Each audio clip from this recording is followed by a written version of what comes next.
Hello students, अब तक हमने फिजिक्स के 3 चैप्टर कंप्लीट कर लिए हैं। इसी क्रम में चौथा चैप्टर है गतिमान आवेश तथा चुंबकीय क्षेत्र। अब तक जो हमने 3 चैप्टर पढ़े थे वो विद्युत क्षेत्र पर थे। ये आपसे हमारा जो चौथा चैप्टर जो है वो चुंबकीय क्षेत्र पर आधारित है। ठीक है स्टूडेंट, आइए इस क्रम में हम आगे बढ़ते हैं। इस क्रम में हम पहला टॉपिक पढ़ते हैं बायो-सैवर्ट का नियम। बायो-सैवर्ट 2 साइंटिस्टों के अलग अलग नाम हैं जिन्होंने एक नियम दिया। इन्होंने एक नियम दिया कि अगर कोई धारावाही चालक है तो उसके समीप कोई बिंदु P है, अगर हम उसके समीप कोई बिंदु P लेते हैं तो उस पर चुंबकीय क्षेत्र डेल्टा V किन किन बातों पर निर्भर करेगा।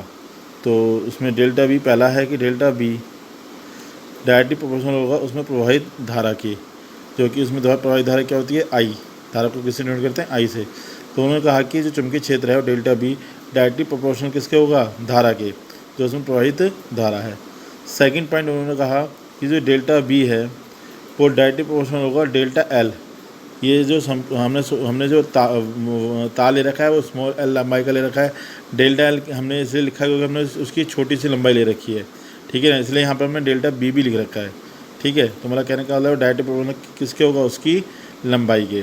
ठीक है ना, हमने छोटा अवयव लिया है जिसको डेल्टा एल से डिनोट करा है क्योंकि हमें छोटा ही क्या निकालना है, चुंबकीय क्षेत्र निकाल कर लाना है।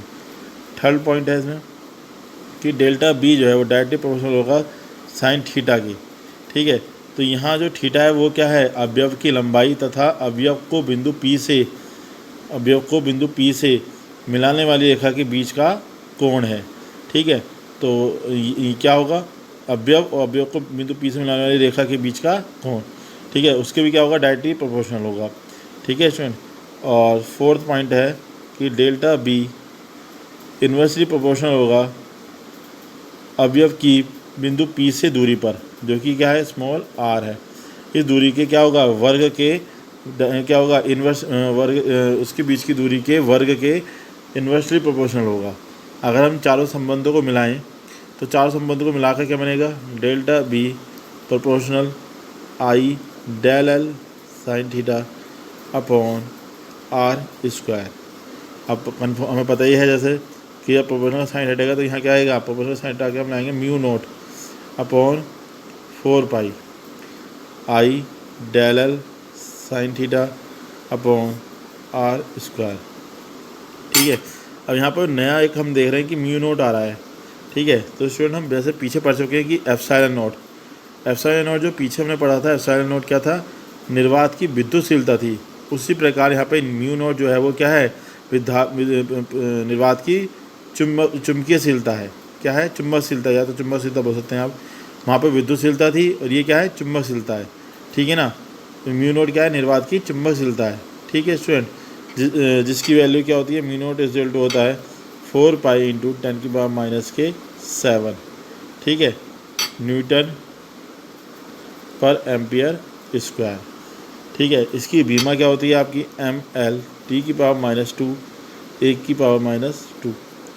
तो कभी कभी स्टूडेंट हमने तो इस हिसाब से क्या हो गया कि बायो-सैवर्ट ये जो संबंध कहलाएगा, ये क्या कहलाएगा, बायो-सैवर्ट का ये जो संबंध हमारा कहलाएगा, ये कहलाएगा बायो-सैवर्ट का नियम। ठीक है ना, ये संबंध बायो-सैवर्ट ने दिया था। ठीक है, मतलब ठीक है स्टूडेंट। तो इसमें नेक्स्ट टॉपिक आता है कि निर्वात की चुंबकशीलता म्यू नोट और विद्युतशीलता एप्सिलॉन नोट में क्या संबंध है। ठीक है स्टूडेंट, तो हम पढ़ चुके हैं कि म्यू नोट अपॉन 4 पाई रिजल्ट क्या होता है 10⁻⁻7 न्यूटन पर एम्पियर स्क्वायर। ठीक है, तो अगर ये और लेकिन वहाँ पर क्या होता था, अगर हम चुंबकशीलता के साथ पढ़े तो 1/4 पाई एप्सिलॉन 0 रिजल्ट क्या होता था 9 × 10⁻⁹ न्यूटन मीटर पर कूलम्ब स्क्वायर। ठीक है, तो ये क्या थी, ये किसे दिखा रहा है, चुंबकशीलता को दिखा रहा है, और ये किसे दिखा रहा है, विद्युतशीलता को दिखा रहा है। अगर हम इन दोनों की मल्टीप्लाई कर दें, या अगर आप मल्टीप्लाई करने हो इनको डिवाइड कर दें, तो म्यू नोट अपॉन 4 पाई को अगर हम डिवाइड करेंगे 1/4 पाई एप्सिलॉन नोट से, तो इधर क्या होगा 10⁻⁻7 अपॉन में क्या जाएगा 9 × 10⁻⁹। ठीक है, तो आपको पता ही दिख रहा है 4 पाई से 4 पाई कट जाएगा, यहाँ क्या जाएगा म्यू नोट एप्सिलॉन नोट, और यहाँ अगर हम इस माइनस की पावर को भी नीचे ले जाएं 9 × 10⁻16 आ जाएगा हमारा। ठीक है, अगर हम इसे देखें तो हम इसका स्क्वायर कर सकते हैं। कितना आएगा 3 × 10⁸ का स्क्वायर। भैया आपको पता ही है किसकी चाल होती है, प्रकाश की, जिसे किससे करते हैं, c से डिनोट करते हैं। तो क्या जाएगा 1/c²। ठीक है, तो c इज़ अगर निकल के आ जाएगा तो c इज़ निकल के आएगा हमारा 1/√। यहाँ लिख लेंगे क्या आएगा हमारा c इज़ 1/√μ0ε0। तो ये हमारा संबंध हो गया किसमें, चुंबकशीलता और विद्युतशीलता में, चुंबकशीलता में और विद्युतशीलता में। ठीक है स्टूडेंट, ठीक है। फिर उसके बाद नेक्स्ट टॉपिक आता है, ये बहुत बार बोर्ड में आ चुका है, धारावाही वर्ताकार लूप। लूप माने होता है कुंडली, जैसा कि आपने देख रखे यहाँ पे कुंडली है। धारावाही वर्ताकार लूप अथवा कुंडली के केंद्र पर चुंबकीय क्षेत्र। ठीक है स्टूडेंट, तो हमने क्या रही, धारावाही कुंडली ली है। ठीक है स्टूडेंट, और इसके केंद्र पर हमें क्या निकालना है, इसका केंद्र हमने क्या ले रखा है, ओ ले रखा है, और उससे स्मॉल a दूरी पर क्या ले रखा है, एक अवयव ले रखा है ΔL। पहले हम क्या करेंगे, इसके कारण चुंबकीय क्षेत्र निकाल कर लाएंगे। ठीक है ना। तो चुंबकीय क्षेत्र आपको पता ही है, चुंबकीय क्षेत्र क्या होता है, ΔV, वो क्या होता है μ0/4π। अभी हम बायो सेवर्ट के नियम से लाए हैं। I ΔL ही ले रखे हमने, साइन थीटा अपॉन, लेकिन यहाँ दूरी कितनी है, a है, वहाँ पर क्या थी, r थी, तो r² क्या जाएगा a²। तो आप देख रहे होंगे इसके बीच की दूरी को, यहाँ पे जो थीटा है वो कितनी डिग्री का है, 90 डिग्री का है। तो थीटा इज इक्वल टू कितना हो जाएगा, 90 डिग्री। तो delta B is equal to क्या आएगा, μ0/4π I ΔL साइन 90/a²।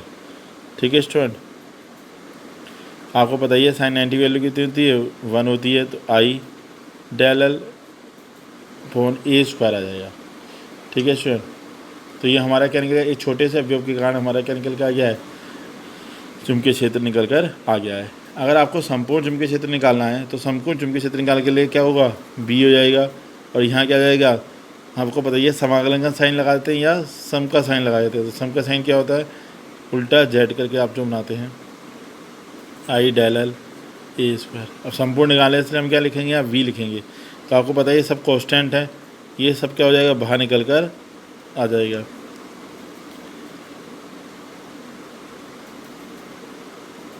और अंदर बचेगा सिर्फ ΔL, क्योंकि ये छोटा सा था, इसे हम बड़ा कर लेंगे। तो आप देख लीजिए, अगर छोटी से हमने ये लंबाई ली, छोटा सा अवयव लिया था ये, तो टोटल अवयव कितना जाएगा, जितनी इसकी परिधि होगी। तो मतलब कहने का मतलब है जो सिग्मा ΔL होगा वो क्या हो जाएगा आपका 2πa, क्योंकि जो कि क्या है, लूप की परिधि है। क्या है, लूप की परिधि।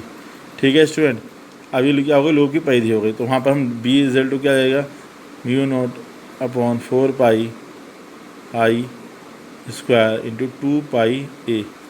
एक a से एक कट जाएगा, तो B इज इक्वल टू आ जाएगा μ0/4π।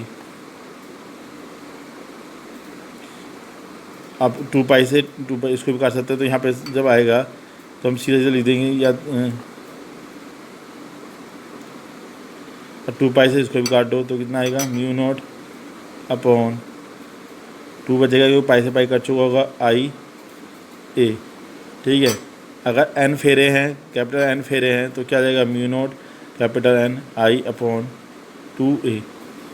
तो ये वृत्ताकार कुंडली के या वृत्ताकार लूप के केंद्र पर चुंबकीय क्षेत्र की तीव्रता हो गई, और इसका मात्रा लिख देंगे। और इसका मात्रा क्या होता है, चुंबकीय क्षेत्र का मात्रा क्या होता है, Nm/A, Nm/A। तो इस प्रकार से हमने क्या करा, आज क्या पढ़ा, बायो सेवर्ट के नियम पढ़ा। बायो सेवर्ट का नियम क्या होता है, चुंबकशीलता तथा विद्युत चुंबकशीलता में क्या संबंध है। और तीसरा मोस्ट इम्पोर्टेंट टॉपिक पढ़ा हमने, धारावाही वृत्ताकार लूप अथवा कुंडली के केंद्र पर चुंबकीय क्षेत्र। ओके स्टूडेंट्स, आगे के इन टॉपिक को आप देखें, और जो भी कुछ समझ में ना आए वो मुझसे आप व्हाट्सएप पे पूछ सकते हैं।